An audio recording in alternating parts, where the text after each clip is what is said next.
안녕하세요. 문제 푸느라고 고생 많으셨죠. 예, 항의도 하고 싶은데 항의도 못 하겠고, 예, 지문은 길게 내는데 또 길다고 말도 못 하겠죠. 예, 다음 주에 보면 금방 지문이 오늘 것이 길지 않았다는 걸 느끼실 거예요. 오늘 건 그래도 시험지 쪽수가 6쪽인가 밖에 안 될 거예요. 오늘 뒤에 제일 마지막이 몇 쪽이던가요? 7쪽인가요? 아, 7쪽 밖에 안 됐네요. 네. 오늘은 7쪽 밖에 안 됐어요. 그러니까 오늘 숙달을 시켜야 다음 주에 이제 8쪽의 지문을 읽을 수 있어요. 아니, 제가 낸 거 아니에요, 다음 주는. 네? 그래도 오늘 이제 그 시험 결과가 어떻게 나왔는지 알려드릴게요. 그 평균은 제가 평균이 60점이 안 넘었으면 한 문제를 모두 정답해가지고 평균 60을 맞춰드리려고 했어요. 다 합격시키려고 했어요. 그런데 공교롭게도 여기 학원의 평균은 60.11이 나왔어요. 딱 합격 점수가 나왔어요. 이제 시험 보신 분들 이렇게 되면 평균으로 따지면 모두 합격인 거예요. 이러면 얼마나 좋겠어요. 예. 그래도 최고 많이 만드신 분은 지금 두 분이 계시는데 최고 많이 맞으신 분은 95.7을 맞으셨어요. 두 분이서. 최고 한 개씩 틀렸어요. 요 시험 문제를 한 개씩 틀린다는 게 있을 수가 없는 일이거든요. 거의 학원들마다 지금 보면 한 3개에서 4개씩 틀리시거든요. 3개에서 4개 틀리고 그다음에 평균이 몇 점 정도 나오냐면 평균이 한 55점에서 57점이 나오는데 여기는 다른 데보다 더 높게 60점이 넘었어요. 평균 60이 딱 넘었어요. 그래서 이 정도 보면 뭐 거의 대부분 다 점수는 잘 나오고 있다는 이야기예요. 근데 한 가지만 제가 이제 오늘 마킹을 하는 걸 이게 한번 전체를 다 한번 봤거든요. 그래서 이 마킹을 하실 때 처음에 감독관이 들어오셔가지고 한 10분 정도 어떻게 하세요 할 때 거기에 집중해서 하셔야 돼요. 만약에 그걸 집중해서 따라 안 하시고 나중에 하려 보면 급하게 손이 막 떨려요. 오늘은 손이 안 떨렸을 거예요. 그런데 시험장에 가면 만약에 감독관이 이거 잘못됐어요 말하는 순간 그때부터는 손이 막 떨리기 시작해가지고 아무것도 못해요. 이제 그때부터 아무것도 진짜 못해요. 그러니까 처음에 이거 하실 때 정확히 하세요. 그러면 그대로 따라서 하셔야 돼요. 그리고 여기다 이걸 쓰세요. 그러면 꼭 그걸 쓰셔야 되고. 그래서 그 필적 감정이라고 해가지고 뭐 이번에 어떤 문구가 하나가 나올 거예요. 그 문구까지 쓰세요. 그러면 그것까지 쓰셔야 돼요. 그 내용까지 써내셔야 돼요. 그리고 지금 오늘 답안지 제가 다 체크를 했는데도 그래도 미스하신 분이 한 분 나왔어요. 다른 날은 답안지 미스하신 분, 마킹 안 하신 분, A 뭐 2차, 1차 구분 안 하신 분 엄청 많았대요. 그래서 일일이 다 체크해 드렸는데 한 분이 어떻게 하셨냐면 한 분은 성적이 아마 본인 성적이 안 나오시면 본인 거라고 생각하시면 돼요. 누구라 이 말은 못 해드리니까 성적표가 붙을 거예요. 붙으면 이름 없이 성적표 붙으면 내가 아무리 찾아도 내게 없다 그러면 딱 한 분께 안 나올 거예요. 나머지 다 나와요. 근데 어떻게 표시하셨냐면 그 14번 문제를 마킹을 안 하셨어요. 14번이 계산 문제인가요? 아니죠. 예. 14번은 이제 지금 답안지를 컴퓨터 채점이 안 되신 분이 14번을 마킹을 안 하시고 거기서부터 한 개씩 밀려 쓴 거예요. 거기서부터 한 개씩 밀려 써가지고 30번에다가 정답을 2개를 마킹하셨어요. 실제 시험장에 가서 이런 일이 생겨요. 그래서 마킹을 했는데 한 개가 갑자기 왜 30번까지 갔는데 이거 뭐야? 하나가 남았네? 이제 그때는 앞에가 아주 하얘질 거예요. 아무것도 안 보일 거예요. 내가 1년 동안 어떻게 공부했는데 이 생각밖에 안 들 거예요. 그런데 시간은 2분밖에 안 남고 3분 남았으면 감독관이 절대 답안지를 새로운 걸 안 줘요. 만약에 새로운 걸 달라가면 그러면 혹시 이게 새로운 걸 마킹 하시다가 시간 되시면 그대로 내셔야 됩니다 하고 그 전제 조건으로 줘요. 근데 시간 됐어요 그러고 마킹하고 있으면 그대로 가져가 버려요. 가져가 버리고 예전에 답안지를 좀 잘못 체크해 놓은 게다가 빨간색으로 X 그어버려요. 일단 빨간색 X 커버리면 그 답안지는 무효고, 혹시 답안지 바꾸신 분들은 꼭 생각하세요. 답안지 바꾸신 분들은 끝에 감독관 도장이 찍혀야 되는데, 만약에 감독관 도장이 누락돼 있으면 나중에 채점해서 빼버려요. 옆으로 빼버리네요. 그래서 답안지 바꾸신 분들은 감독관 도장이 반드시 찍힌가 안 찍힌가 거기까지 확인하시고, 나중에 안 찍혔으면 말을 하셔야 돼요. 감독관에게. 아, 이거 확인 안 되셨는데요 하고 확인 도장을 받으셔야 돼요. 그 확인 도장 안 받으면 그 답안지가 무효가 돼요. 예. 그래서 지금 다들 이제 잘 체크를 하시는데, 일부 조금씩 지금 아직도 누락되신 분들이 있어요. 그래서 이 연습을 시험 볼 때까지 계속 하셔가지고 절대 답안지 조금이라도 잘못해가지고 이거 답안지 마킹 실수로 해서 떨어지거나 그런 일이 없으면 좋겠어요. 근데 저희가 복수 정답으로 이렇게 답을 2개씩 체크하는 거, 실제 시험장에 가서는 2개를 체크하시면 그 번호만 무효가 돼요. 그 번호만 무효가 되니까 그거 하나만 포기해 버리세요. 그리고 나머지는 그거 2개 했으면 2개 포기하고 나머지는 그대로 체크해 가시면 돼요. 그런 식으로. 근데 2개를 체크했다 해서 거기다가 펜으로 이렇게 쓱 그어버리시면 안 돼요. 그어버리면 그 답안 전체가 무효가 돼요. 그리고 제일 중요한 게,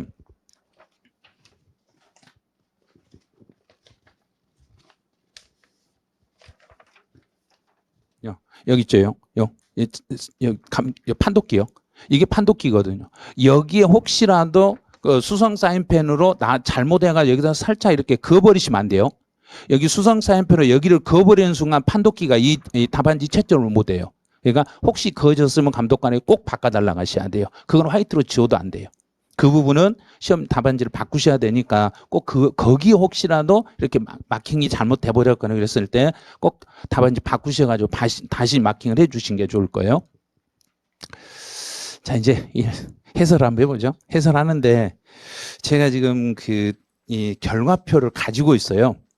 이렇게 결과표를 가지고 있는 이유가 저는 아무것도 없어요. 지금 요거 단 이거 하나밖에 없어요. 근데 여기에서 지금 1번이 정답률이 56%가 나왔어요. 그리고 1번 56%가 나왔다는 이야기는 반절은 맞출 수 있고 반절은 틀리신다는 이야기예요. 그럼 이제 그 반절 틀리신 분들이 주로 찍은 게 3번을 찍었어요. 주로 이제 1번에 3번을 마킹하셔가지고 주로 틀렸는데, 그러면 제가 먼저 3번에 대한 설명을 해드릴 거예요. 오답으로 제일 많이 오답을 잡았던 게 이게 오답이 아니라는 것을 빨리 스스로 느끼셔야 돼. 이게 오답이 아니라는 걸 느끼시고 정답을 그 다음에 알으셔야 돼. 내 정답부터 알아버리면 여기를 설명을 못 들어요. 이거 설명을 못 들으시면 이 3번을 나중에 또 시험장에서 이게 나오면 저게 답이나 하고 내가 찍어버려요. 예. 그래서 이 3번 하신 분들이 이걸 맞춰내시면 한 문제가 올라가는 거예요. 계속 올라가는 거예요. 그래서 3번에 하신 분들은 1번에 3번부터 해서 해드릴 때 이 3번을 이해하시려면 뭘 알아야 되냐면, 여기에서 문제 출제가 서류의 송달이라는 것을 알으셔야 돼요. 그러면 이 서류의 송달이라는 것은, 요거는 이제 정부가 우리 국민에게 보내는 게 서류의 송달인가요? 우리가 국민들이 정부에게 보내는 게 서류의 송달인가요? 정부가 국민들에게 보낼 때 어떻게 보내냐, 이게 서류의 송달이에요. 그럼 서류의 송달이라는 것은, 그럼 이걸 발신주의라고 해야 맞겠는가요? 도달주의라고 해야 맞겠는가요? 그렇죠. 그걸 먼저 딱 잡아놓고 문제에 들어가셔야 돼요. 이거는 도달주의다. 그래서 도달주의니까 그 사람에게 갖다 줘야 된다. 그 사람 손에 집어줘야 된다. 그 사람 손에다가 집어줘야 된다. 요 생각을 하면서 이제 지문을 읽으셔야 돼요. 그럼 이제 3번 지문 한번 볼게요. 서류를 교부송달하는 경우는, 그러면 교부송달이라는 것은 그 서류를 그 사람에게 직접 갖다 줄 때는 이 말이에요. 여기서 이 교부송달이라는 것은 뭐냐면, 내가 이 서류를 들고 그 사람을 찾아가서 그 사람한테 전달해 주는 걸 교부송달이라고 그래요. 그럼 그 사람한테 찾아갈 때는 그 사람 어디로 찾아가는 게 제일 좋겠는가요? 아니에요. 집으로 가는 게 아니라 그 사람이 받을 장소. 그래서 그 사람이 서류를 받아야 될 장소가 있어요. 그러면 이쪽으로 갖다 주세요 하고 신고했으면 신고된 장소로 가야 돼요. 또 납세 관리인이 있으면 납세 관리인의 집으로 그쪽으로 가야 돼요. 그래서 먼저 이 사람이 어떻게 했는가 확인하는 거예요. 혹시 납세 관리인을 지정해 놨으면 납세 관리인한테 갖다 줘야 되고, 나 이쪽으로 갖다 주세요 그러면 그쪽으로 갖다 줘야 되고, 신청해 놓으면 신청한 장소로 갖다 주셔야 돼요. 근데 뭐 신청을 예를 들어서 노량진 학원으로 갖다 주세요 했는데, 아니요 나는 그걸로 가기 싫어요, 나는 네 집으로 갈 거예요. 그러면 집에 가면 사람 없으니까 줄 수가 없어요. 어디로 갖다 주세요 그러면 그 장소로 갖다 주셔야 되는 거예요. 그런데 교부 송달할 때는 송달할 장소에서, 그러면 그 사람이 신청한 장소 이쪽으로 갖다 주세요 그랬으면 거기로 갖다 줘야 되는데, 그 사람이 집에 갔더니 없네. 거기 장소에 갔더니 누구시 계세요 그랬더니 없어. 그런데 사람이 나오네. 근데 사람이 나오면 제일 먼저 그 사람한테 뭘 물어보라겠는가요? 혹시 누구신가요? 당사자인가요? 물어봐야죠. 근데 당사자 아닌데요? 아닌데요? 그러면 그 다음에 할 일이 뭐라겠는가요? 아니요. 그 사람 스캔버튼 뜨면 안 된다 했잖아요. 근데 왜 스캔버튼 뜨고 그래, 먼저. 그 사람, 내가 그 사람이 아니에요. 그러면 혹시 관계가 어떻게 되세요? 하고 이렇게 물어보는 거예요. 관계. 무조건 스캔 뜨면 안 돼요. 왜 옆집 사람일 수도 있잖아요. 모르는 사람이 놀러 온 사람도 있는데 그러면 안 되죠. 그래서 그 받을 사람하고 관계가 어떻게 되나요? 하고 물어봐서 네, 그분의 제가 자녀인데요. 그래요? 그러면 그 사람의 사용인 종업원이나 또는 동거인으로서 그 다음에 이제 그러면 제가 그 자녀인데요. 그러면 그때 가서 위아래를 한번 보고 스캔을 떠보는 거예요. 사리를 분별할 수 있겠는가. 두 번째로 가는 게 그게요. 그럼 이제 사리 분별이 가능하면 주면 되겠는가요? 그냥 알았어요. 그럼 나중에 올게요. 그래야 된가? 주면 돼. 사리 분별이 가능하면. 그런데 서류를 이렇게 주려고 했더니, 서류를 주려고 딱 했더니 하는 이야기가, 아니요, 절대 그거 받으면 안 된다 해서 저는 못 받아요. 저는 못 받아요. 아니 왜 못 받냐고 그랬더니 아니에요, 받으면 안 된다니까요. 그래서 여기서 보니까 정당한 사유 없이 서류의 수령을 거부하며, 그럼 분명히 그 사람이 사리 판별이 가능한 사람인가요? 불가능한 사람인가요? 가능한 사람이라 했죠. 사리 판별이 가능한데 서류 수령을 거절했어. 거절하면 알았어요. 그럼 마음 풀리면 연락하세요. 그때 갖다 드릴게요. 그런가요? 두고 가버리면 된가요? 자, 두고 가버리면 돼. 그래서 서류를 둘 수 있어요. 이런 송달을 우리는 무슨 송달 그랬는가? 그렇죠. 이걸 유치라고 그래요. 유치. 그 집에 둔다. 치한다. 그냥 그 사람이 받기를 거절해도 특별한 이유도 없이 받기를 거절하며 그 사람 집에다 두고 그냥 가버리는 송달을 유치 송달이라고 그래요. 자, 그러면 이렇게, 자, 첫 번째, 그 사람이 집에 있으면 그 사람 주면 돼. 근데 그 사람이 집에 없으면 그 사람하고 관계를 따져가지고 그 사람한테 전달할 수 있는 사람을 주려고 하는데, 만약에 그 사람이 아닌 다른 사람이 받을 때는 그 사람은 사리 분별이 가능한지 불가능한지를 꼭 확인하셔야 돼. 확인하고 그 사람한테 주면 되는데, 만약에 그 사람이 받기를 거절했을 때는 그 장소에 두고 가도 되는가? 나중에 다시 갖다 줘야 되는가? 두고 가도 됩니다. 여기 그 내용이에요. 그래서 지문이 상당히 길어가지고 야, 이게 어디서 배운 것도 같고 막 그랬을 거예요. 그래서 두 개를 혼용해놨기 때문에 어렵게 느껴졌을 거예요. 아마 분명히 이거는 잡아낼 수 있는 지문이에요. 자, 그럼 이제 1번부터 가보죠. 서류의 송달은 송달할 장소에서 그 장소에 갖다가 주는 게 맞아요. 그래서 그 송달을 받아야 할 자에게 서류를 건네줌으로써 이루어진다 이 말이고, 그 사람 손에 뭐 해야만? 뭐 해야만? 도달해야만, 그 사람 손에 도착해야만 효력이 생기는 거예요. 그래서 직접 갖다 줄 때는 이 서류를 가지고 가서 그 사람 손에 도착하면 그때 효력이 생기는 거예요. 그런데 송달을 받아야 될 자가 그랬네요. 그러면 송달을 받아야 될 자라는 이야기는 명의 그 사람, 그 서류, 예를 들어서 성적이 나왔는데 갑이라는 사람의 성적표를 들고 가면 갑이라는 사람이 노량진 학원에서 전달하려 하는데 갑자기 학원에서 나와서 노량진 역에서 제가 만났어. 그럼 역에서 이 서류 받으실래요? 그러면 아니요, 나 어디 급한 약속이 있으니까 학원에 갖다 주세요. 그럼 학원을 갖다 줘야 돼. 그런데 다른 장소에서 네, 주세요. 지금 주세요. 그러면 그 장소에서 줄 수 있어요. 왜? 그 당사자니까 그 당사자에게는 송달을 받아야 될 당사자는 그 사람이 뭐 하지 않으면, 자, 여기가 제일 중요한 거예요. 그 당사자는 거부하지 않았을 때는 다른 장소에서도 서류를 전달할 수 있어요. 이렇게 되는 거예요. 그럼 이제 반대로 바꿔볼게요. 송달을 받아야 될 당사자가 아니었으면, 당사자가 아니었으면은 송달 받기를 거부하지 않았더라도 다른 장소에서는 송달이 가능하다, 불가능하다? 불가능한 거예요. 그러면 그 송달을 받아야 될 사람이 아닌 다른 사람은 그 장소에서는 받을 수 있는가요? 그 장소에서는 못 받는가요? 그 장소는 집에서는 받을 수 있겠죠. 그런데 다른 장소에서는 절대 안 돼요. 그럼 만약에 제 배우자가 우리 집에서 서류를 수령하지 않고 다른 장소에서 서류를 수령했다가 그 서류를 분실해버리면 그 책임은 준 사람 책임인가요? 받는 사람 책임인가요? 준 사람 책임이에요. 그게 법의 논리예요. 예. 그래서 언제나 도달주의고 그 사람만 다른 장소에서 받을 수 있는데 거절하지 않았을 때만 다른 장소에서 받을 수 있어요. 이렇게 보시면 돼. 자, 이제 2번. 자, 이번 지문이 작년 기출문제 시험에 나왔던 실제 기출문제 지문이에요. 여기 작년 시험 지문이에요. 연대 납세 의무자 이 말이 딱 뜨는 순간 연대라는 말이 나오면, 자, 연대를 다른 말로 얼른 바꿔서 읽으실 줄 알아야 돼요. 연대 그러면 연대는 나만 이 말인가요? 우리가 같이 동일한 이 말인가요? 자, 연대 납세 의무자라는 것은 동일한 책임이에요. 요것부터 얼른 생각하세요. 같은 책임이에요. 동일한 책임인데 이제 이 중에서 납세 고지와 독촉에 관한 서류는 납세 고지, 세금 고지서는 중요한 서류로 보는가, 안 중요한 서류로 보는가? 엄청 중요한 서류예요. 세금 고지서는 엄청 중요한 서류예요. 중요한 서류니까 납세 의무자 모두에게, 연대 납세 의무자 모두에게 보내줘야 되는가요? 대표자에게 보내줘야 되는가요?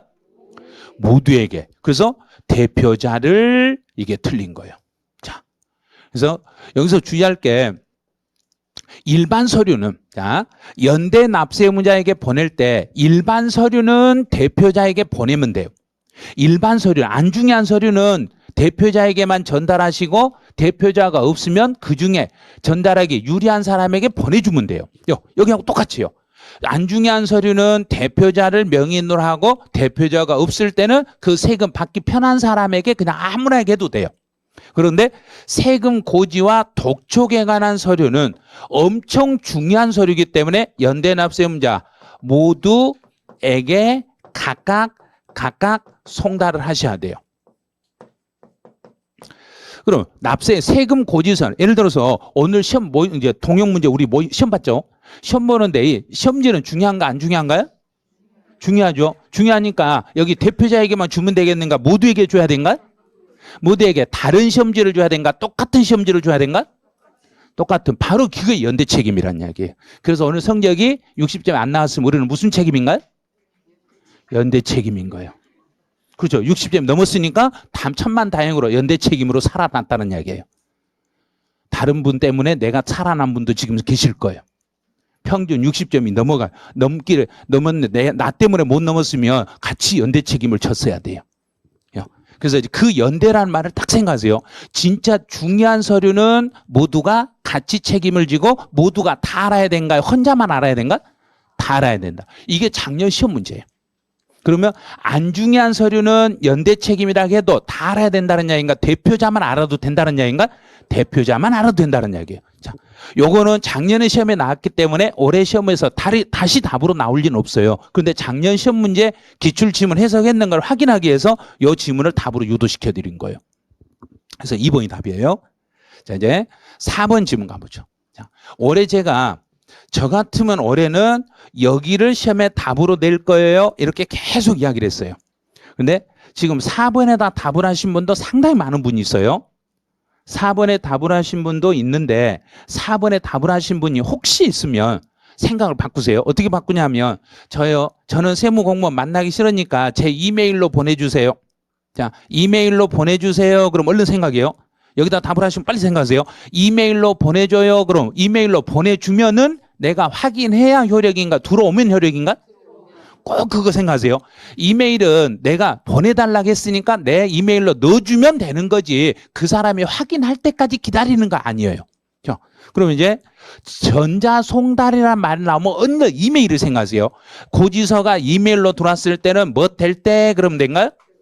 자, 저장이 됐을 때 송달을 받아야 될 때에 도달한 것으로 본다. 이렇게 가는 거지. 만약에 저장된 그 이메일을 확인했을 때 이렇게 나오면 틀린 거예요. 확인 아니에요.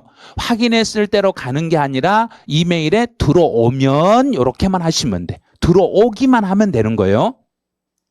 자, 5번. 5번은 여기서 지금 이제 요 지문도 작년에 시험에 나왔던 지문이에요. 근데 여기서 이제 착각하신 분이 분명히 여기서 착각하신 분이 상당히 지금 많이 있어요. 5번에다 하신 분 오늘 정답으로 5번에다 1번부터 쭉 읽다가 모르겠으니까 5번 찍으신 거예요. 자, 이거를 이제 이 송달할 방법은 이거예요. 주소나 영업소가 외국에 있다. 자, 여기서 이제 착각을 이렇게 착각하시면 안 돼요. 주소나 영업소가 외국에 있으면 보내줄 수 있는 거 없는가요? 왜 없어요? 우편으로 보내면 되지. 외국으로 직접 갖다 줄 수도 있고 알면. 그런데 외국에 있어 가지고 그 다음 문구를 잘 보세요. 외국에 있어 가지고 서류에 송달이 뭐하다. 자, 이걸 확인하셔야 돼요. 여기를 확인하셔야 돼요. 외국에 있다고 해서 무조건 공시송달로 가는 게 아니라 외국에 있어 가지고 송달이 곤란하니까 전달하기가 힘드니까 어쩔 수 없이 이런 경우는 무슨 송달을 해야 돼요? 그랬는가? 게시판에 붙여야 돼요. 자, 외국에 있고 송달이 곤란하니까 공시 송달을 하셔야 돼요. 이렇게 가는 거예요. 자, 이게 공시 송달이에요.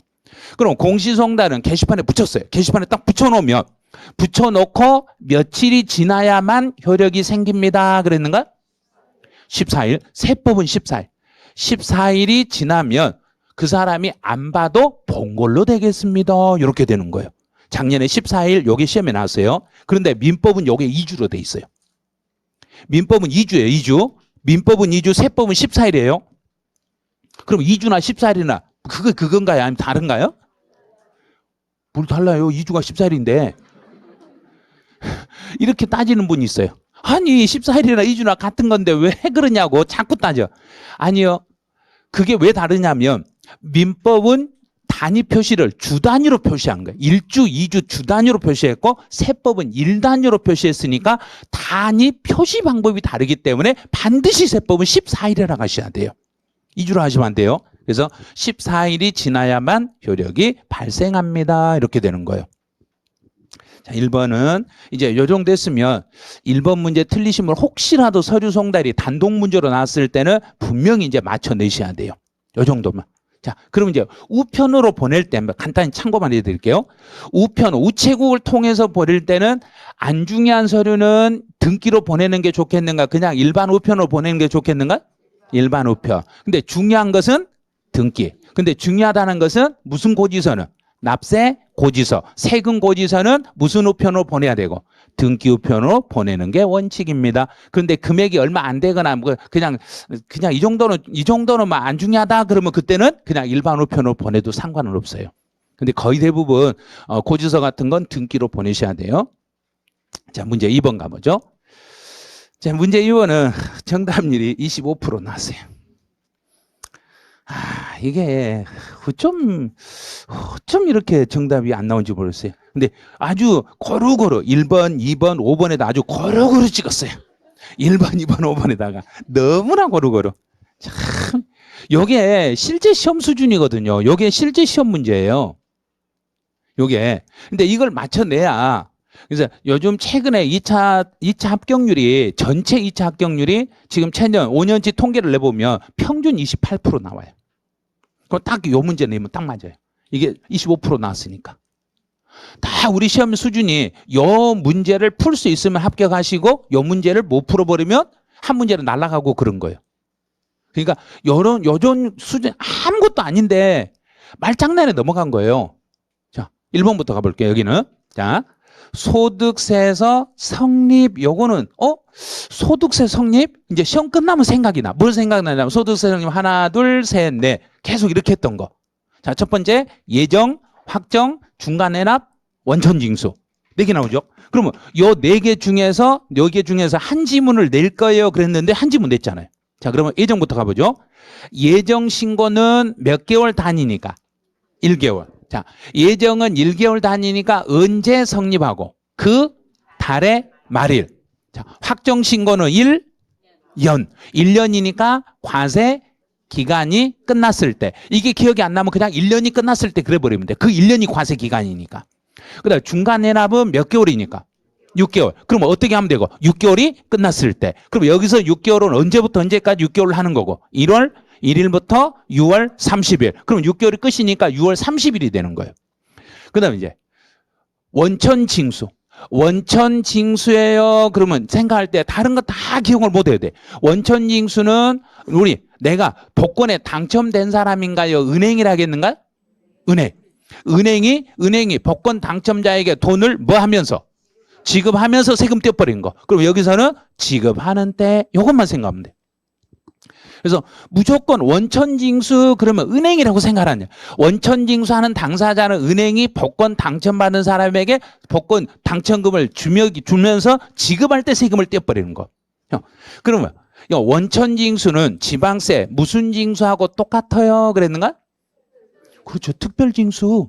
그러면 특별징수는 원천징수나 특별징수는 돈 줄 때 세금 떼어버리니까 정부가 세금 떼기 편하다, 불편하다?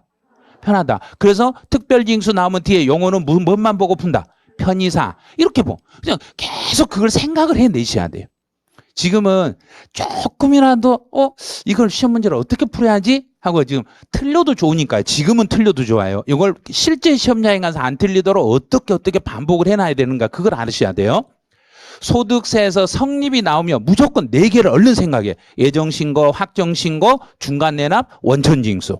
요 4개 가지고 문제를 풀어야 되는데 요 4 중에 한 지문을 꼭 시험에 낼 거란 이야기예요. 4개 중에서. 자, 두 번째. 자, 여기에서는 먼저요. 확정된 세액을 여기가 강조가 딱 돼야 되는데 이걸 놓쳐버린 거예요. 확정된 세액을 증가시키는 경정은 그랬어요. 자, 경정. 경정이라는 단어는 뭘 경정이라는가요? 처음 그런가요? 수정 그런가요? 수정. 결정이 처음. 결정은 처음, 경정은 한번 했던 걸 다 바꾸는 거. 자, 그러면 경정을 이걸 수정이라네? 자, 그러면 옛날에 이미 신고가 돼 있는가 안 돼 있는가? 돼 있죠. 옛날에 이미 신고돼 있으니까 이미 앞에 건 확정이 돼 있다 안 돼 있다? 돼 있다. 이미 확정돼 있는데 이번에 수정을 한다고 해서 이미 앞에 확정된 걸 그걸 다시 바꿔버린다. 그대로 연결한다. 그대로 놔둔다. 그대로. 그럼 다 됐죠. 이제 해결됐어요. 이미 확정된 세액을 증가시키는 경정. 이미 확정된 걸 수정신고를 하더라도 그 이미 확정된 세액에 영향을 미친다 그랬는가? 미치지 아니한다 그랬는가? 그렇죠. 이제 기억났죠? 이미 앞에서 확정이 돼버린 상태에서 나중에 수정을 시키더라도 금액을 올리거나 내리거나 올리든지 내리든지 상관없이 이미 확정된 세액에는 영향을 미치지 아니한다. 이게 맞는 말이에요. 그럼 이제 1번 해결 끝났어. 2번은 이제 3번에서 제가 그렇게 시험 볼 때 여기를 바꿀 거예요. 여기를 바꿀 거예요. 딱 이것만 생각하지 마세요. 이것만 생각했다면 바로 다 틀릴 거예요. 제가 출제인용이라면 진짜 다 갈 거예요. 그랬잖아요. 1회차 제가 냈잖아요. 예. 그러니까 그 출제하는 사람 생각을 잘 해보셔야 돼요. 부정한 행위도 없고 특별한 것도 아니고 그러면 제척기간은 이 제척기간이라는 것은 이미 고지서가 발급이 돼버린 상태인가요? 지금 고지서를 보내려고 하는가요? 보내려고 하죠. 보내려고. 지금 제척이란 말은 다른 말로 제가 수업 시간에 뭔 기간 그랬는가? 그래, 뒤지는 기간, 뒤져서 고지서 보내려고. 그런데 부정한 행위가 있으면 일단 나쁜 짓 사기치거나 부정한 행위 있으면 몇 년을 조사해야 되는데 10년. 그게 아니라겠잖아요. 10년 아니죠. 그러면 특별한 것도 아니라겠잖아요. 그러면 일반적으로 재산세니까 재산세라는 것은 우리가 신고를 하는가요? 정부가 알아서 보내주는가요? 그렇죠. 정부가 보내주니까 사기친 것도 아니고 부정한 것도 아니고 특별한 것도 아니고 그럼 몇 년이면 끝난다? 5년. 자, 5년 맞았네? 5년 맞았다 이렇게 동그라미 딱 치는 순간 틀리는 거예요. 그렇죠.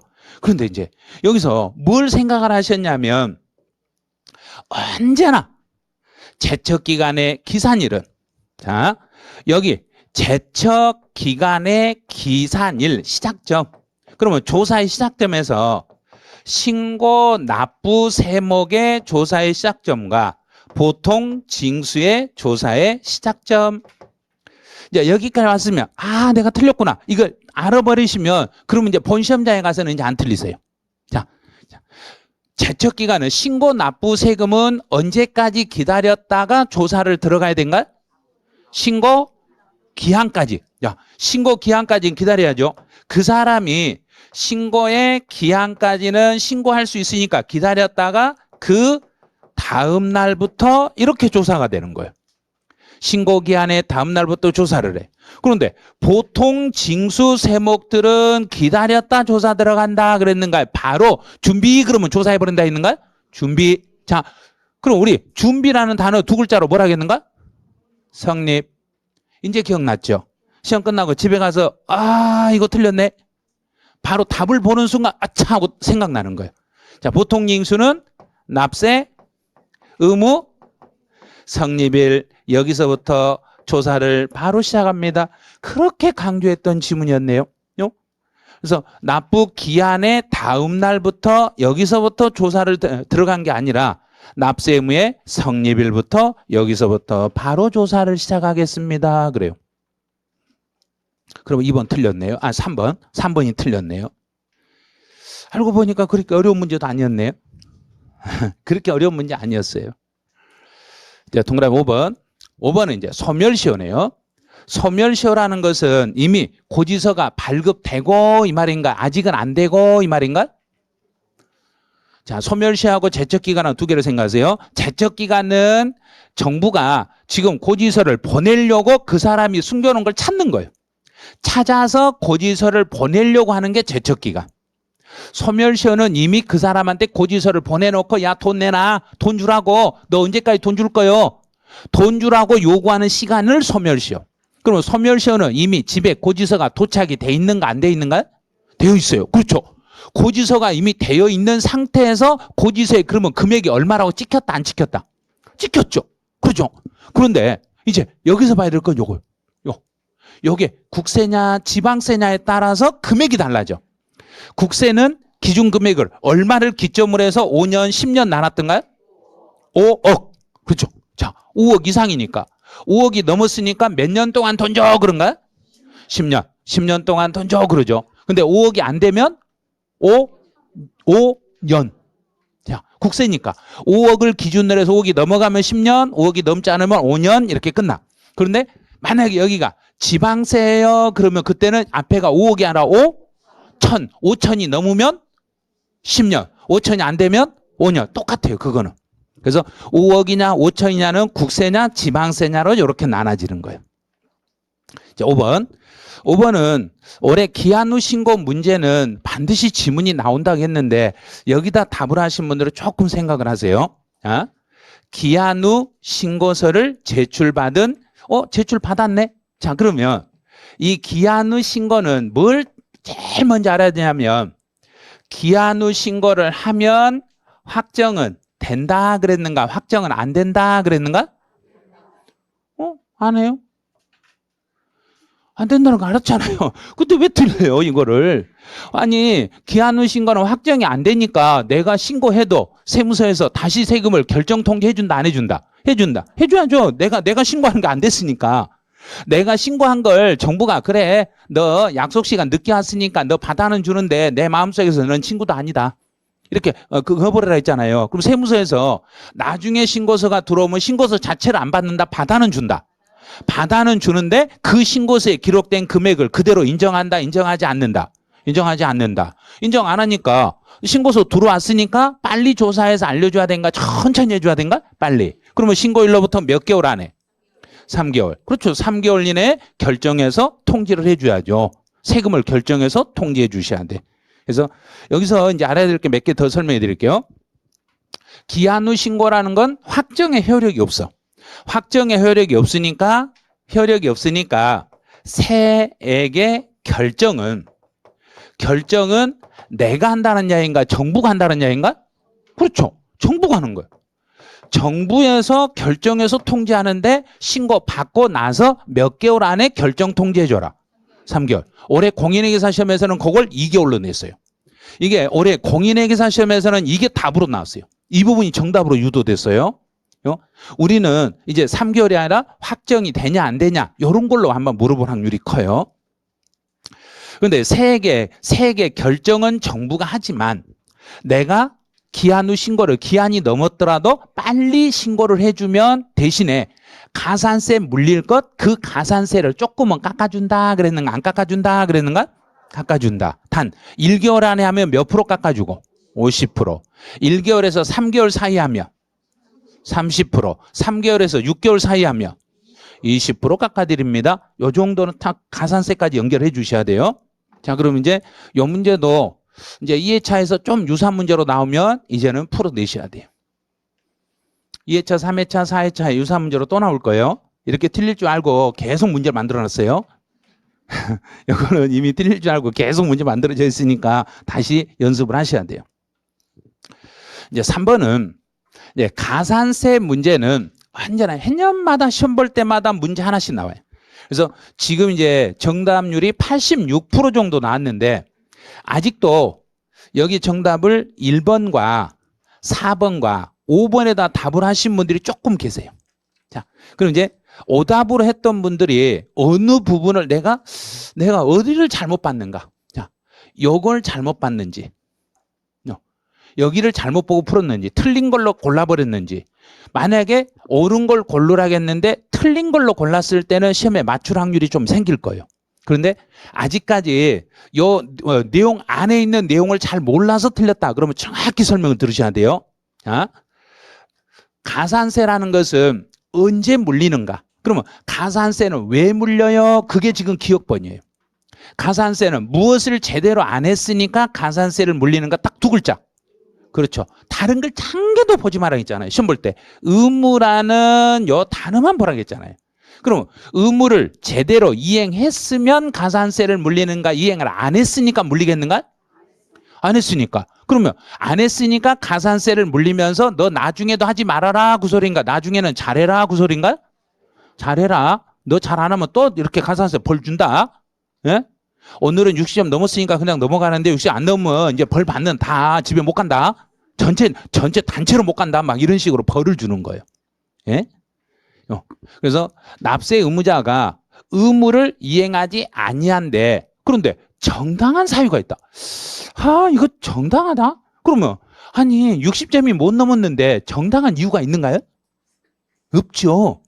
아니요, 제가요 어제 날밤새 가지고 제가 시댁에 갔다 왔어요. 아, 그건 정당한 사유가 되겠네요. 예, 시댁에 갔다 왔으니까. 예. 그리고 제가 어제 저녁에 다른 급한 약속이 있어가지고 책을 전혀 못 봤다니까요. 그건 정당한 사유 절대 안 돼요. 그거는. 아니요, 제가요 또 오늘이 세법이 아니라 공시인 줄 알고 공부를 했는데 세법이었네요. 이것도 정당한 사유가 안 돼. 제가요 오늘 시험 본지 몰랐어요. 그것도 정당한 사유가 안 돼. 예? 그럼 정당한 사유가 되려면 주로 천재지변, 천재지변 등의 사유로. 근데 이것들이 정당한 사유예요. 그래서 물어볼 때 천재지변이라는 말이 없어도 정당한 사유로 정부가 인정을 해주며 정부가 봤을 때 아, 요건 정당하다. 정당한 정도가 되면 의무를 이행하지 않았더라도 가산세는 물린다. 봐준다. 봐주는 거예요. 어느 정도는 정부도 봐줘요. 그래서 정당한 사유가 있을 때는 가산세를 부과하지 아니합니다. 혹시라도 기억번에서 정당한 사유가 있어도 무조건 가산세를 물려야 돼요. 이렇게 인정도 없으면 안 돼요. 세법은 좀 정은 조금 있어요. 조금은 있어요. 조금은. 예? 그 어떤 분이 그러더라고요. 세법 하신 분들은 피도 눈물도 없는 것 같아요. 그래서 예전에 어떤 분이 저를 이 수시개로 쑤셔본 적이 있어요. 제가 옆에 지나가는데 잠깐만요 선생님 그러다가 갑자기 와서 이 수시로 훅 쏘는 거예요. 그래서 왜 그러세요? 아니 아픈데 왜 그러세요? 그랬더니 선생님 아픔을 느끼나요? 그러더라고요. 저도 느껴요. 그리고 저 봐요. 피도 빨간색이잖아요 제가. 예? 근데 왜 그러세요? 그랬더니 아니요 선생님은 피가 색깔이 다른 줄 알고요. 예, 세법도 정당한 이유가 있으면 봐준다는 거. 예, 그건 알으셔야 돼요. 그래서 정당한 이유가 있을 때는 가산세를 꼭 물린다. 가산세를 안 물릴 수도 있다. 안 물릴 수도 있다. 그러면 예를 들어 이런 거예요. 전쟁 중에 나가서 사망을 하셨어. 그러면 사망자의 재산을 상속인들이 전쟁 중에 취득세 신고를 안 했다고 가산세 물리겠는가 안 물리겠는가? 안 물려요. 너 가산세 받으려면 세무서 직원 너희들이 건물이 가만히 남아 있어야지. 네가 있으면 내가 신고하지. 근데 너희들도 어디 도망갔으면서 내가 왜가 신고하러 가냐고 막 이런 거예요. 그 정당한 사유가 있으면 가산세를 안 물리는 거예요. 그래서 혹시라도 기억번에 하신 분들은 이제 개념을 딱 잡으셔야 돼요. 정당한 이유가 있을 때는 어떠한 경우에도 가산세는 물릴 수가 없어요. 자, 이제 두 번째. 요 2번 지문은 작년 기출문제 시험에서 정답으로 유도됐던 지문이에요. 자, 2번. 여기서는 무신고 이걸 봐야 돼요. 자, 법정 신고 기한까지 신고서를 제출하지 않았어요. 그런데 신고를 안 했는데 두 갈래길 했는데 갑자기 50%라고 써놨네. 근데 앞으로 쫙 보니까 사기네. 사기. 이제 요거 모르시면 안 돼. 자, 여기 혹시 니은에다 체크하신 분이 있는가를 잘 생각하셔야 돼요. 자, 부정하게 사기치다. 세법에서 부정하게 사기치다 걸리면 법에다가 확 죽여버린다는 걸 못 쓰니까 숫자로 쏘는다 있어요. 사기치다 걸리면 뭐 시켜버린다? 사형시켜버리는 거예요. 사형시켜버리겠다. 그래서 앞에 부정, 사기 이게 나오면 부정이나 사기라는 말이 나오면 무조건 가산세는 몇 프로 물린다? 40% 물려버리겠습니다. 그런데 부정한 사기가 아니라 일반적으로 신고 안 했을 때는 몇 프로 물린다? 20%. 작년에는 일반적인 거 20%를 물어봤어요. 그래 놓고 가로에다가 부정하게 사기치는 건 아니에요. 이렇게 써놨어. 근데 올해는 제가 사기로 앞으로 딱 끄집어낸 거예요. 사기 쳤을 때는 50%가 아니라 40%. 자, 여기까지 해결.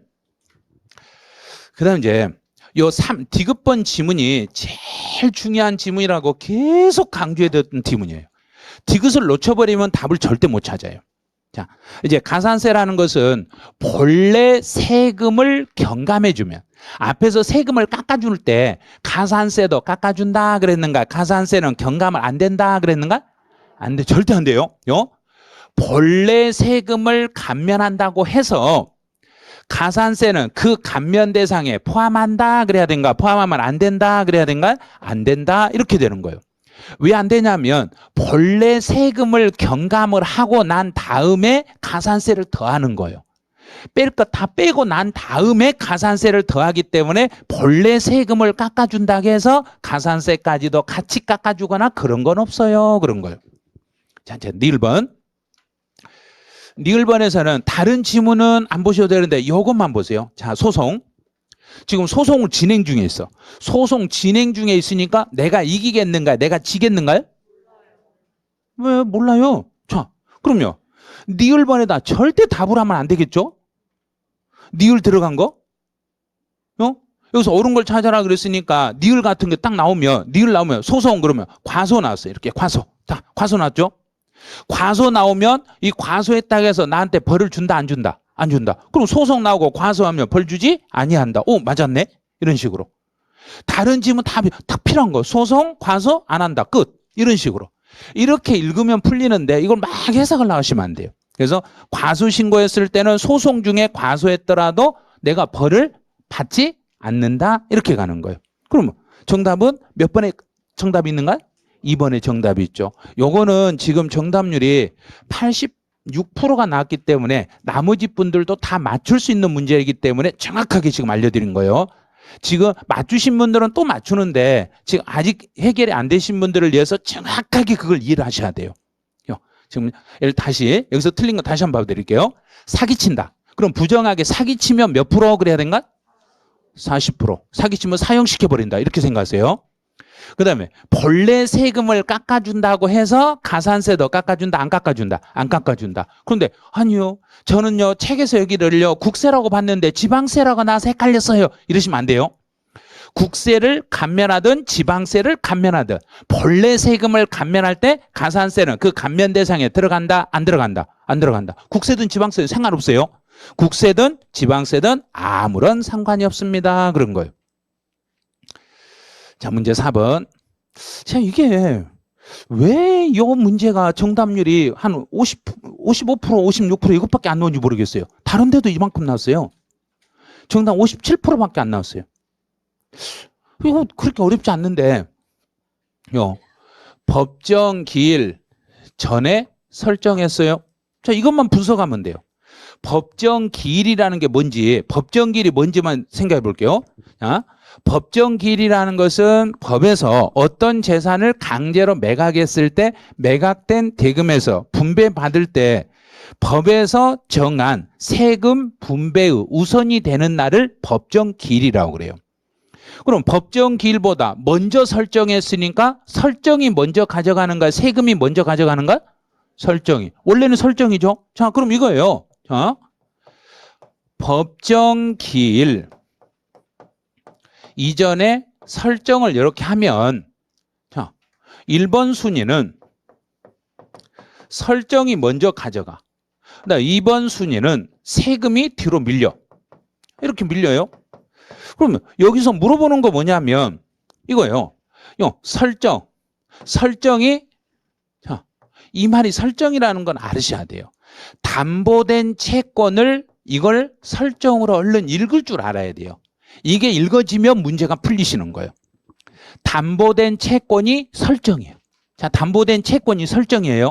그러면 담보된 채권이 설정이면 이제 보니까 담보된 채권에 우선하여 징수한 세금을 골라라 그랬네요. 그러면 이 설정보다 앞에서 가져가는 게 뭐가 있냐? 이 세금들 중에 내가 분명히 먼저 잡았으니까 내가 먼저 가져가는데 나보다 먼저 가져가는 것들이 있냐 하고 물어봤어. 그랬더니 있어요 그래요. 뭔데요? 그랬더니 그 재산에 대한 세금이에요. 그 재산에 부과된 세금들은 아무리 설정을 먼저 해도 설정보다 그 재산에 부과된 세금이 먼저 가져가는 게 있어요. 그러면 그 세금이 어떤 건데요? 자, 그 재산에 부과된 세금들은 주로 내가 신고한 세금인가요? 정부가 보내주는 세금인가요? 그렇죠. 정부가 보내주는 보통잉수 세금입니다. 정부가 보내는 세금들은 날짜가 딱 지정돼 가지고 고지서를 보내기 때문에 정부는 먼저 설정보다 언제나 먼저 가져가는 세금이 정부가 보내주는 세금입니다. 그럼 그냥 찾으면 돼요. 여기서 이제 이거 쓰는 거 멈추세요. 자, 여기서 요 세금들 중에서 정부가 보내는 것만 동그라미 치면 되는 거예요. 종합부동산세는 원칙은 정부가 보낸다, 내가 한다. 정부가 보낸다. 자동차세 원칙은 정부가 보내준다, 내가 한다. 정부가. 그럼 자동차세 따라가는 지방교육세도 정부가 보낸다, 내가 한다. 정부가 보낸다. 등록면허세는 정부가 보낸다, 내가 한다. 내가 한다. 양도소득세는 내가 한다, 정부가 보내준다. 내가 한다. 그러면 지역자원시설세, 소방부는 재산세 같이 붙어서 나오니까 정부가 보내준다, 내가 한다. 정부가 보내준다. 그럼 동그라미 쳐놓고 동그라미 친 게 몇 개냐 물어본 거예요. 동그라미 몇 개 쳤는가? 3개. 3개. 별것 아니에요. 그러니까 이걸 여기서 지금 뭘 생각을 못했냐면 이 말 뜻이 뭔지를 몰랐던 거예요. 자, 담보된 채권에 우선하여 징수한 것을 모두 골라라. 세금 중에서 아무리 설정이 먼저 돼 있더라도 설정보다 앞에서 가져가는 세금들을 골라라. 이 문제 지문 뜻을 몰랐다는 이야기는 요 유사 문제를 안 풀어봤다는 이야기예요. 요게 우리 시험에서 총 4번 시험에 나왔던 문제예요. 우선순위 나올 때마다 우리 시험에서 요게 나왔어요. 그래서 제가 첫 해는 이걸 만들어 드린 거예요. 아마 다음번 회차에서는 아마 요걸 우선순위 문제가 아마 문장으로 나올 거예요. 오늘보다 상당히 더 까다로울 거예요. 문장으로 유도가 되는데 그 문제가 1, 2번 안에 붙어 있을 수도 있어요. 그러니까 오늘도 1번을 제가 난이도 1, 2번을 어렵게 냈는데 다음 주에도 1, 2번 난이도가 상당히 높을 거예요. 거기에서 시간을 많이 소모되니까 그런 걸 조심하셔야 돼요. 자, 그럼 이거 말고 또 있는 거 찾아보죠.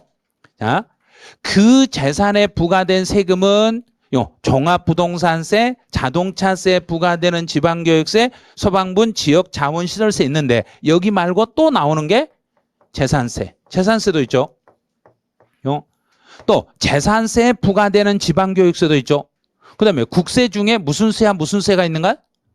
그렇죠. 상속세와 증여세. 상속세라는 세금과 증여세라는 세금도 그 재산에 부과된 세금이었습니다. 이렇게.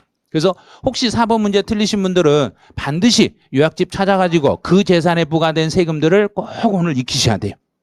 오늘 틀리면 오늘중으로 이걸 다 익히셔야 돼요. 오늘중으로 익혀놔야지 내가 다음에 기회가 없어요. 왜? 시간이 얼마 안 남았기 때문에 이제는 다음이라는 거 없고 그날 아니면 안 된다 생각하세요.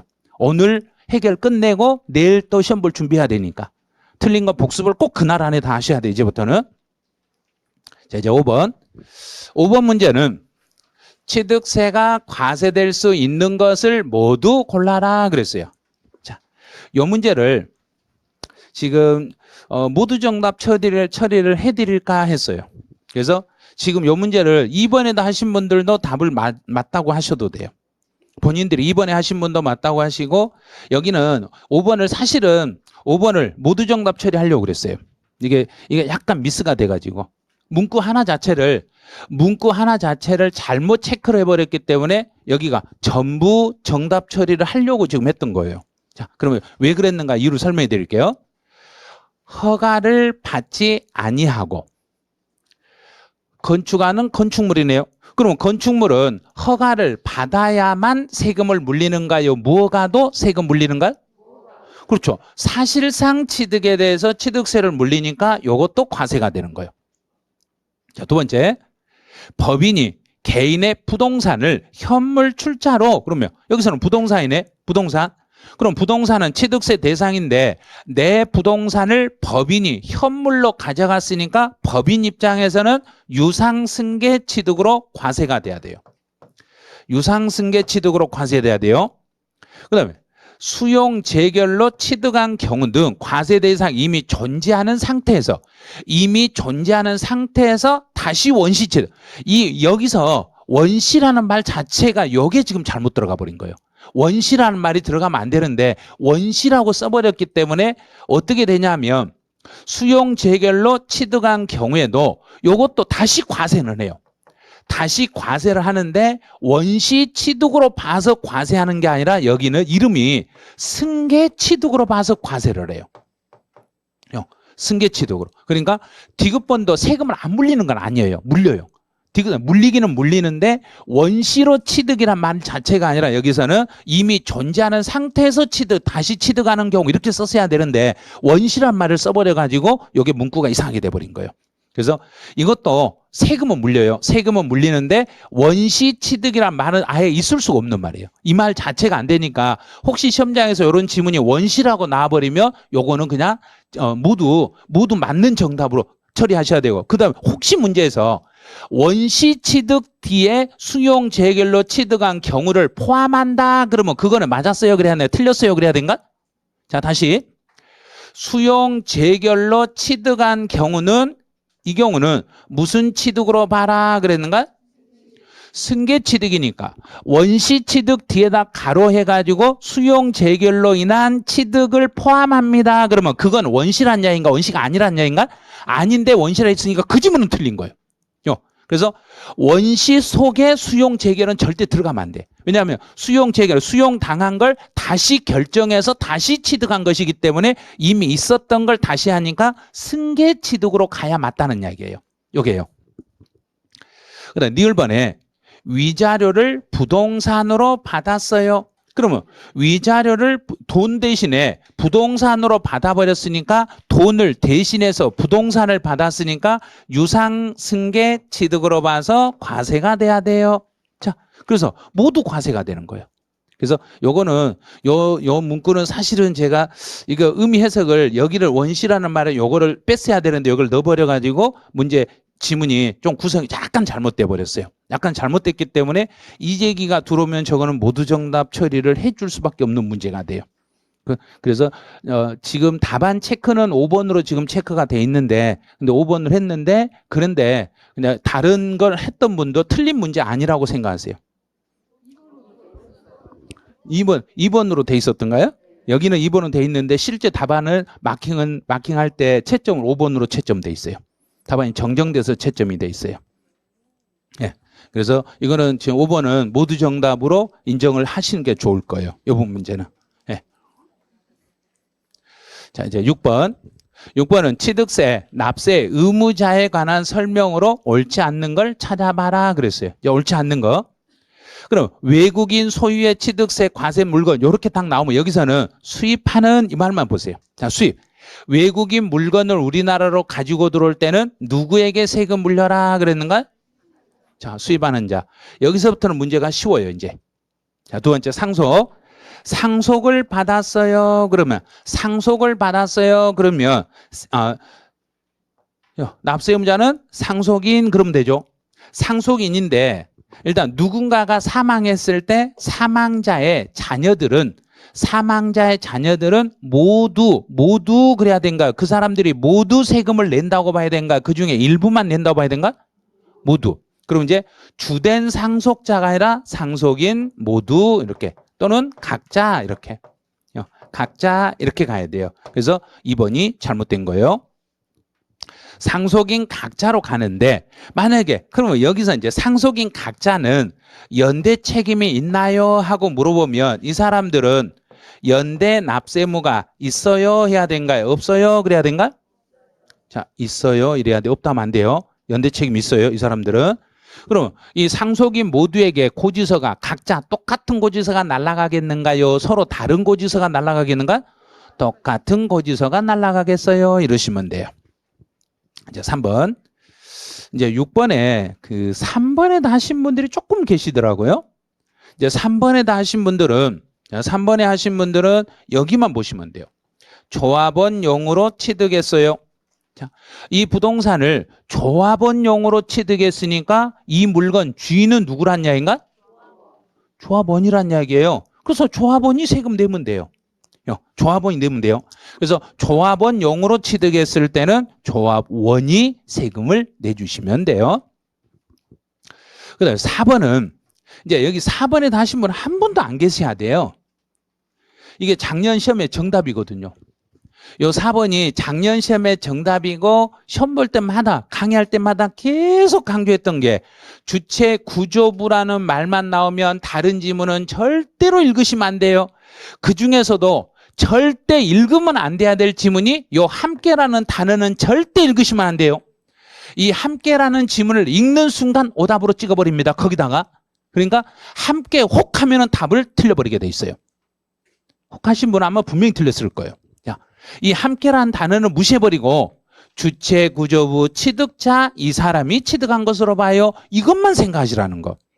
여기서 함께라는 단어가 뭐냐면 건물하고 자, 여기서 요 함께라는 이 말은 본체하고 플러스 설비하고 요 두 개를 모두 묶어서 본체하고 설비를 모두 묶어서 누가 취득한 걸로 본다는 이야기인가? 주체, 구조부, 취득자가 취득한 걸로 간주합니다. 이렇게 하면 돼요.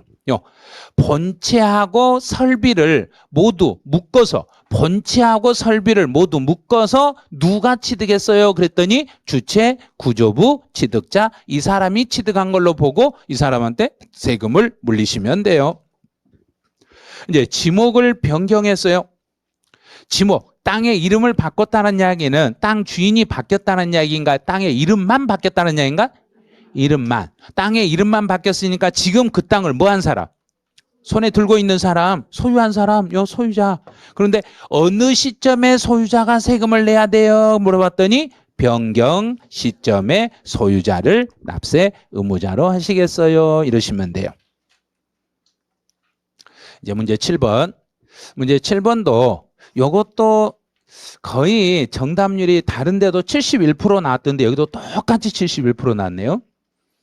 여기서 제일 이제 오답으로 많이 하셨던 분들이 지금 몇 번에다가 오답을 하셨냐면 4번에도 오답을 하셨어요.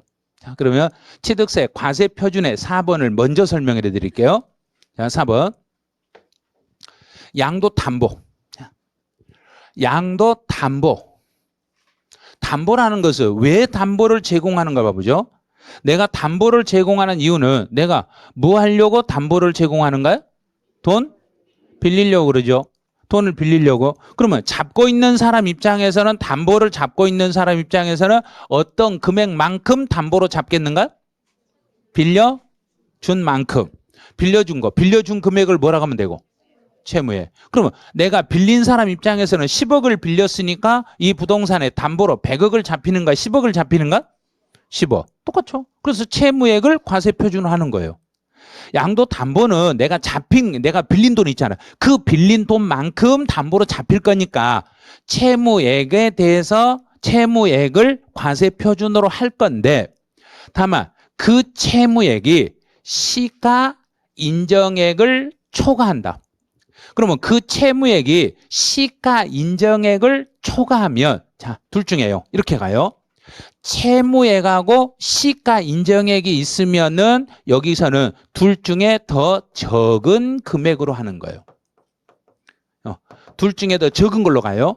둘 중에 더 적은 금액으로 가니까 만약에 채무액이 시가 인정액을 초과하더라도 둘 중에 적은 게 어떤 게 적게 되는가? 시가 인정액. 그러면 아무리 채무액이 높아도 지금 그 부동산의 시세만큼만 하겠다는 이야기인가요? 채무액으로 하겠다는 이야기인가? 시세만큼만. 그래서 취득 당시에 시가 인정액으로 가겠습니다. 둘 중에 더 낮은 걸로 가겠습니다. 이렇게 가는 거예요. 양도담보는 혹시 4번에도 하신 분들은 시험에 출제 확률이 아주 낮기 때문에 그냥 머릿속에 지우셔도 상관없어요. 양도담보 같은 경우는 몰라도 되는데 5번을 놓쳐버리시는 거 그게 안타깝다고 하셔야 돼요. 4번까지 읽어보고 답을 체크하신 분이 있었으면 이게 애매하니까 그냥 보류해버리고 5번으로 내놨으면 답을 찾을 수 있었을 거예요. 그죠? 상속으로 취득했을 때는 시가 인정액으로 계산해라. 시가 표준액으로 계산해라. 시가 표준액. 상속을 받았을 때는 시가 표준액으로 가고 만약에 이제 이게 상속이 아니라 증여다. 증여를 받았을 때는 뭘로 가고? 시가 인정액으로 가겠습니다. 증여는 시가 인정액, 상속은 시가 표준액 이렇게 잡는 거예요. 그래서 상속하고 증여는 요거는 놓치면 안 될 거예요. 그 다음에 또 하나가 부동산 시가 표준액이 1억도 안 된 부동산을 증여받았을 때는 시가 인정액으로 해라. 시가 표준액으로 해라. 납세자 본인이 마음대로 선택하면 된다. 만약에 증여를 받았을 때 그렇게 하라는 이야기인가? 상속을 받았을 때 그렇게 하라는 이야기인가? 자, 이제 다음 주에 임기현 선생님 문제 헷갈리게 되겠네요. 자, 지금 여기서 시가 표준에 1억이 안 된 부동산을 증여받았을 때 납세자가 알아서 선택하라는 소리인가요? 상속을 받았을 때 선택하라는 소리인가? 증여를 받았을 때 그렇게 하세요. 그런 거예요.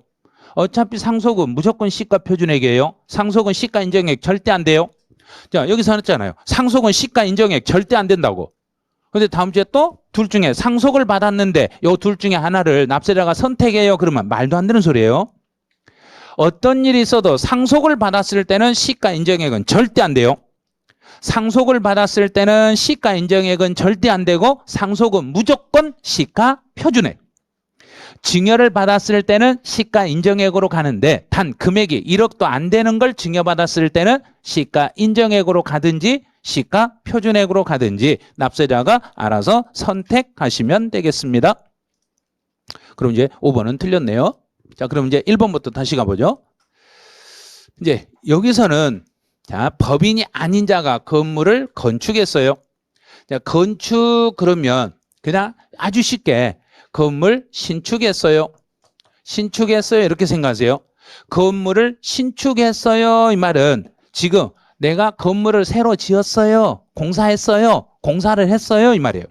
그럼 공사할 때 내가 공사비 얼마 들어갔어요 하고 신고하면 정부는 내 말을 믿는다, 믿지 않는다? 오늘 학원 간다 하면 집에서 믿는다, 안 믿는다? 안 믿는다 하시면 안 돼요. 믿으셔야 돼요. 일단은 무조건 정부는 올해부터는 작년하고 달라진 게 취득세 신고는 무조건 내가 이만큼 내가 돈 주고 샀어요. 그러면 네, 알았어요. 믿겠습니다. 믿겠습니다. 그래놓고 뒤에서 뭐 한다고 있는 거야? 조사. 그 틀을 정확히 생각하세요. 일단 믿는다. 뒤에서는 조사한다. 자, 그러면 건물을 건축해가지고 내가 얼마 주고 샀다고 내가 이 건물 얼마 돈 들어가서 건물을 신축했어요 하고 신고하면은 네, 알았어요. 저희가 확인해 볼게요. 해놓고 확인이 안 되네. 확인이 안 되면 옆집 공사비 가져오세요. 그런가요? 우리가 시가 표준액으로 할게요. 그런가? 그렇죠. 그때는 확인할 수 없으면 시가 표준액. 무조건 공사, 건축이나 개수나 지목 변경이나 공사하고 관계된 것들은 무조건 공사하고 관계된 것들은 확인되면 확인된 금액을 그대로 인정하고 확인이 안 되면 어떤 일이 있어도 확인이 안 되면 뭔 금액으로 가는 거고?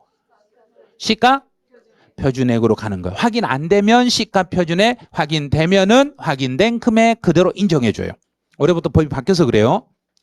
그다음 두 번째, 건물에 대한 시가 표준액이 나왔네요. 1억 이하인 부동산의 증여네요. 여기가 상속이 아니라 증여예요. 증여를 받을 때는 원래 증여는 뭘로 가야 되는데? 시가 인정액으로 가야 되는데 1억도 안 되는 것은 시가 인정액으로 하든지 시가 표준액으로 하든지 납세자가 알아서 정하는 순서, 정하는 가격으로 갑니다. 본인이 알아서 정하시면 되겠습니다. 그래요. 금액이 얼마가 안 넘었을 때는 1억 안 될 때 3억이 아니라 1억이에요. 3억이 아니라 1억이에요. 1억이 안 될 때는 납세자가 정하는 금액으로 가겠습니다. 이제 건축물을 개수도 집수리, 집 공사하는 거 똑같죠? 집 공사. 그럼 우리 집 개수하면서 나 돈 얼마 들어갔어요 하고 내가 말하면 정부는 그걸 믿는다, 믿지 않는다? 믿어요. 그냥 믿어요. 믿는데 만약에 믿는데 그게 확인이 안 되네? 믿으려고 했더니 뒤에서 조사해봤더니 확인이 잘 안 되네? 확인이 안 되면 그때는 옆집 걸로 간다? 시가 표준액으로 한다. 그때는 시가 표준액으로 이렇게 가겠습니다. 그러니까 이 문제도 그렇게 막 어려운 문제는 아니었어요. 이제 8번 세율. 자, 8번의 세율은 67% 정답률이 나왔네요. 100% 맞출 줄 알았는데. 세율이 왜 그런가 모르겠어요. 자, 상속으로 취득했어요. 뭘요? 농지를요. 농지를 상속받았어요. 그 쉬운 거. 농지 상속받았어요. 그럼 2.3. 1번이 답이십니다. 왜 아직도 암기를 안 하신가요? 암기를 언제 하실래요? 그러면 제가요, 시험 보기 전에요. 그냥 시험 보기 전이잖아요, 지금. 하셨어야죠. 암기는 처음부터 하셨어야 돼요. 암기는 시험 임박할수록 암기가 힘들어요. 그러니까 안 되면 지금이라도 하셔야 돼요. 세율은. 자, 종교제사. 이거는 비영리네요. 비영리 단체가 무상으로. 비영리 단체니까 2.8. 농지를 원시 취득했어요. 원시는 농지든 농지가 아니든 2.8. 원시는 2.8. 그다음 영리법인. 영리법인이 무상으로. 그럼 비영리법인이면 2.8. 영리법인이면 3.5. 영리법인이니까 3.5. 공유물을 분할했어요. 그럼 다른 건 다 필요 없죠. 공유물 분할은 2.3. 취득세 세율은 지금 67%가 정답률이 뭐예요, 이게. 충분히 더 맞출 수 있는데 여기서 지금 그 어디다 지금 많이 하잖아요. 4번에다 많이 하셨어요. 영리법인. 자, 영리법인. 자, 여기서 증여를 받을 때 증여는 이렇게 두 갈래 길이 있었잖아요, 우리가. 일반적인 경우. 여기서 일반적인 경우 주로 개인이라고 해서 이게 착각을 했을 거예요. 그 다음에 또 하나는 비영리. 이렇게 두 개로 나눴잖아요. 비영리는 2.8. 그다음에 개인은 3.5. 그러면 일반적인 경우는 비영리가 아니면 전부 몇 프로란 이야기인가? 그렇죠. 그렇게 얼른 해석하셔야 돼요. 비영리만 2.8. 그럼 비영리가 아닌 것들은 전부 3.5 이렇게 잡으시면 돼요. 9번 취득세 납세 절차에 대한 설명으로 옳은 것을 찾아봐라 그랬네요. 옳은 거. 이제 지목 변경으로 지목을 변경하여 신고를 하지 아니하고 그랬네요. 지목 변경을 받았는데 신고를 안 했어요. 신고 안 했다고요? 자, 그럼 여기 보죠. 지목을 변경해서 등기할 때는 변경 등기는 무슨 세로 세금을 물리는데? 그렇죠. 등록면허세로 물리는데, 등록면허세로 세금을 물리는데, 자, 여기서 신고를 하지 아니하고, 이 말은 이제 정부, 내가 지목을 변경해서 뭐 하지 아니하고, 이렇게 해석하면 되겠는가? 등기하지 아니하고. 자, 등기를 안 해버렸네? 자, 그럼 여기서 등기를 안 했어. 등기를 하지 아니하고 매각했더라도 등기 안 한 것에 대한 벌을 취득세에서 벌을 줘야 되는가요? 등록면허세에서 벌을 줘야 되는가요? 등록면허세. 그런데 여기서 토지의 지목을 변경하여 신고하지 아니하고 매각했으니까 취득세에서 80% 중과산세 물어라. 지금 무슨 소리 하는 거예요? 이게 왜 변경 등기가 취득세인데요? 등록면허세 항목이니까 취득세에서는 이래라 저래라 하면 안 되죠. 제가 등기법 못 한다고 왜 세법 선생님 이래라 저래라 한가요? 그거 똑같은 거예요. 아니 우리 김병렬 선생님 있는데 아니 선생님이 알아서 할 일이지. 예, 세법 뭐 아니 세법을 못 하니까 등기법을 열심히 합격할 거 아니냐고. 세법을 다 틀리면 등기 다 맞아야 되는데 왜 등기를 안 하냐고 막 제가 뭐라 하면 안 되잖아요. 예? 그래서 이거 똑같은 말이에요. 여기서 지목을 변경해서 등기하지 않았으면 등록면허세에서 벌을 주든지 말든지 할 일이지 취득세에서 이렇게 벌을 줘서는 안 됩니다. 그럼 답은 몇 번이라는 얘기인가? 1번.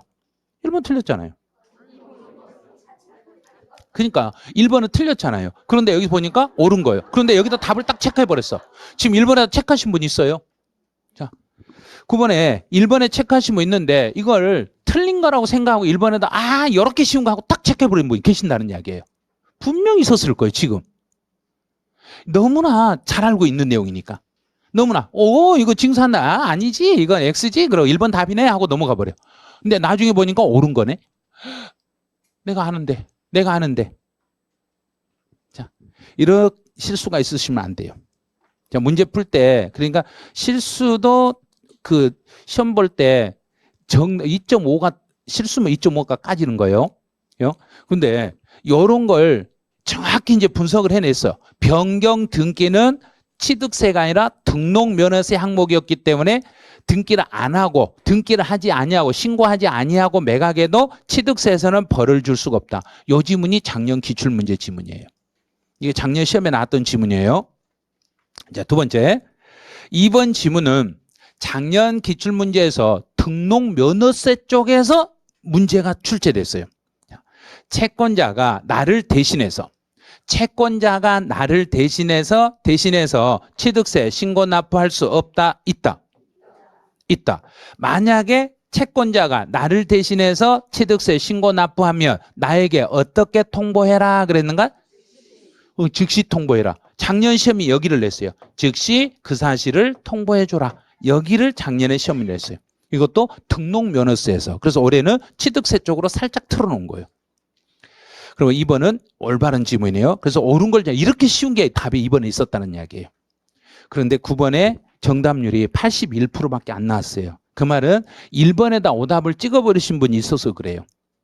1번이 아니라 2번을 읽었더라면 1번만 딱 읽고 이건 틀렸네 하고 딱 체크해버리고 2번을 못 찾아버리시니까 정답률이 조금 더 떨어졌던 거예요. 훨씬 더 높아질 수 있는 건데 이거는. 자, 두 번째. 국가가, 자, 이건 지문을 읽을 때 이렇게 읽으세요.